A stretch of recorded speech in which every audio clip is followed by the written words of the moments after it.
I thought it couldn't get much worse for Mercedes.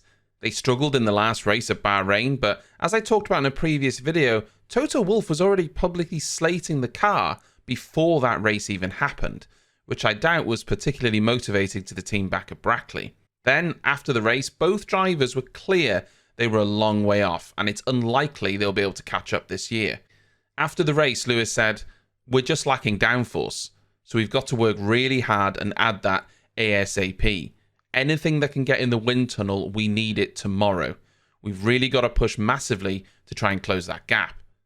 We're going backwards. We really have a lot of work to do to close that gap." After the actual race, he said he was happy with 5th place, as that was the best he felt he could do with the car, and he's probably right. Oh, how the mighty have fallen. Lewis believes Mercedes are now the 4th fastest team, and the evidence would seem to back that up. Once Lance Stroll is back up to speed after his injury, Mercedes could find themselves behind 2 Aston Martins rather than just 1. But I said it got worse. Well, how? During a BBC Radio 5 interview after Bahrain, Lewis said he was actually ignored when it comes to the direction of the car for this year. Before we digest that, this is what he said. "I've had many cars like this, particularly back in the McLaren days. I don't know when or how we're going to do it to turn it around, but it's going to have to happen. Last year, I told them the issues that are with the car. Like, I've driven so many cars in my life, so I know what a car needs. I know what a car doesn't need." And I think it's really about accountability. It's about owning up and saying, yeah, you know what, we didn't listen to you, it's not where it needs to be, and we've got work. Now, there are a few things I want to touch on with this. First of all, I'm no car designer, but even if a driver says, I want a car with a great rear end, I want a car that has mostly front understeer, or whatever it may be, and Lewis will have also highlighted all of the weaknesses of the car, there is no guarantee that starting from that W13 platform that they were working from, that they'd have actually been able to achieve those things. Could it be that they've not necessarily ignored his advice, they just haven't been able to act on it? The way Lewis spoke, though, suggested to me that perhaps the entire team is not actually on board with the car direction. It screams of internal dispute. Afterwards, he said the team needs to huddle together and come up with solutions, and that would imply a togetherness.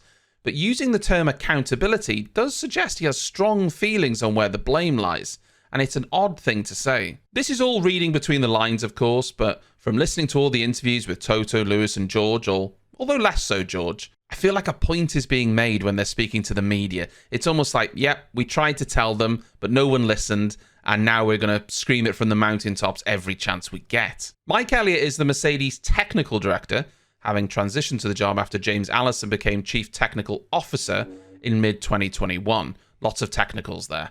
I mentioned in a previous video that James Allison had stepped away from the F1 side of things and was instead working with the Ineos UK sailing team, but now he's back at the F1 team and taking a more hands-on approach. Mike Elliott has been at Mercedes for a decade now, and he's been the head of aerodynamics, so it's not like this is the first car he's worked on and he's out of his depth.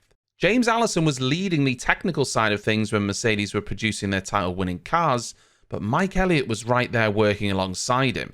It's not like he's forgotten how to make a good car.